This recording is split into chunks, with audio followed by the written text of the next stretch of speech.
ದೇವೇಗೌಡರು ಎಂಥ ಹೋರಾಟದ ಕೆಚ್ಚು ರಕ್ತ ಎಂಥದಪ್ಪ ಅಂದರೆ 2 ಸೀಟ್ ಗೆದ್ದಿದ್ದಾರೆ.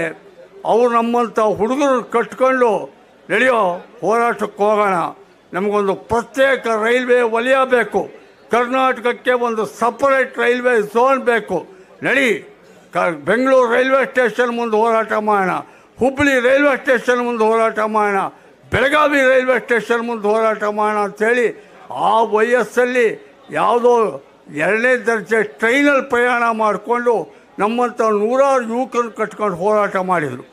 ಕಾವೇರಿ ವಿಷಯ ಬಂದಾಗ ಸುಮಾರು 3 ಲಕ್ಷ ಜನ ರೈತರನ್ನು ಸೇರಿಸಿ ಮೈಸೂರಿನಲ್ಲಿ ಅದ್ಭುತವಾದ ಹೋರಾಟ ಮಾಡಿದರು. ಕೃಷ್ಣಾ ನದಿ ವಿಷಯ ಬಂದಾಗ ಭೀಮರಾಯನ ಗುಡಿ, ಗುಲ್ಬರ್ಗಾದ ಭೀಮರಾಯನ ಗುಡಿ ಒಳಗಡೆ ಲಕ್ಷಾಂತರ ಜನ ರೈತರನ್ನು ಸೇರಿಸಿ ಸಾಹಿತಿಗಳು ಕಲಾವಿದರುಗಳನ್ನೆಲ್ಲ ಸೇರಿಸ್ಕೊಂಡು ದೊಡ್ಡ ಹೋರಾಟ ಮಾಡಿದರು.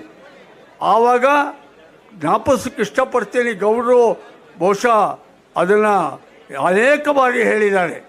ನಮ್ಮ ರಾಜ್ಯದಲ್ಲಿ ಕಾಂಗ್ರೆಸ್ ಪಕ್ಷ ಇವತ್ತು ಅರ್ಥ ಮಾಡ್ಕೋಬೇಕಾಗತ್ತೆ. ಇದೇ ಕೃಷ್ಣಾ ನದಿ ಪ್ರಾಜೆಕ್ಟು ಅವರು ಒಂದು ಸಲ ಕಾಂಗ್ರೆಸ್ನವರೆಲ್ಲ ಮಾಡಿದರು ಕೂಡಲ ಸಂಗಮಕ್ಕೆ ಅಂಥೇಳಿ.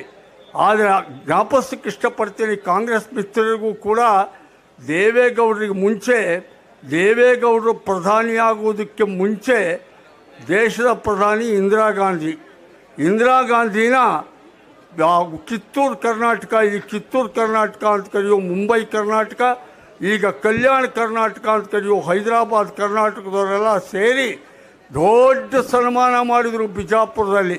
ತಾಯಿ ನಮಗೊಂದು ಸ್ವಲ್ಪ ದುಡ್ಡು ಕೊಡವ, ನಮ್ಮ ಕೃಷ್ಣಾ ಪ್ರಾಜೆಕ್ಟ್ಗೆ, ಕೃಷ್ಣಾ ನದಿಗೆ ಕೇಂದ್ರ ಸರ್ಕಾರದಿಂದ ದುಡ್ಡು ಕೊಡವ ಅಂಥೇಳಿ ಆಕೆನ ತಕ್ಕಡಿನಲ್ಲಿ ಕೂರಿಸಿ ಬಂಗಾರದಲ್ಲಿ ತೂಗಿ ಕಳಿಸಿದರು. ಆದರೂ ₹1 ಕೇಂದ್ರ ಸರ್ಕಾರ, ಅವತ್ತಿನ ಕಾಂಗ್ರೆಸ್ ಸರ್ಕಾರ ಕೊಡಲಿಲ್ಲ. ಅದೇ ದೇವೇಗೌಡರು ಪ್ರಧಾನಿ ಆದರು. ದೇವೇಗೌಡರು ಪ್ರಧಾನಿ ಆದ ತಕ್ಷಣವೇ ಅವ್ರಿಗೆ ಗೊತ್ತಿತ್ತು ತಾವು ನಡೆಸಿರೋ ಹೋರಾಟ. ನಾನು ರೈಲ್ವೆ ಝೋನ್ ಬೇಕು ಅಂತ ಹೋರಾಟ ಮಾಡಿದ್ದೆ ಕರ್ನಾಟಕಕ್ಕೆ ಅಂದರು. ಪ್ರಧಾನಮಂತ್ರಿಯಾದ ಒಂದು ತಿಂಗಳಿಗೆ ಆರ್ಡರ್ ಮಾಡಿದರು, ಕರ್ನಾಟಕಕ್ಕೆ ಪ್ರತ್ಯೇಕ ರೈಲ್ವೆ ವಲಯ, ನೈಋತ್ಯ ರೈಲ್ವೆ ವಲಯ ಅಂತ ಹೇಳಿ ಘೋಷಣೆ ಮಾಡಿ ಇವತ್ತು ನಾವೆಲ್ಲ ನೈಋತ್ಯ ರೈಲ್ವೆ ವಲಯ ಅಂತ ಏನು ಹೇಳ್ತಿದ್ದೀವಿ. ದೇವೇಗೌಡರು ರೈಲ್ವೆ ಸ್ಟೇಷನ್ ಮುಂದೆ ಹೋರಾಟ ಮಾಡಿದರು, ಪ್ರಧಾನಿಯಾಗಿ ಆರ್ಡರ್ ಮಾಡಿ ರುಜು ಮಾಡಿದರು. ಅದೇ ಕೃಷ್ಣ ಕಾವೇರಿಗೆ ದುಡ್ಡು ಕೊಡ್ತಿತ್ತಿಲ್ಲ ಕೇಂದ್ರ ಸರ್ಕಾರ. ಇಂದಿರಾ ಗಾಂಧಿ ಕರ್ಕೊಂಡು ಬಂಗಾರದಲ್ಲಿ ತೂಗಿದ್ರೂ ಕೊಡಲಿಲ್ಲ. ದೇವೇಗೌಡರು ಪ್ರಧಾನಮಂತ್ರಿ ಆದರು.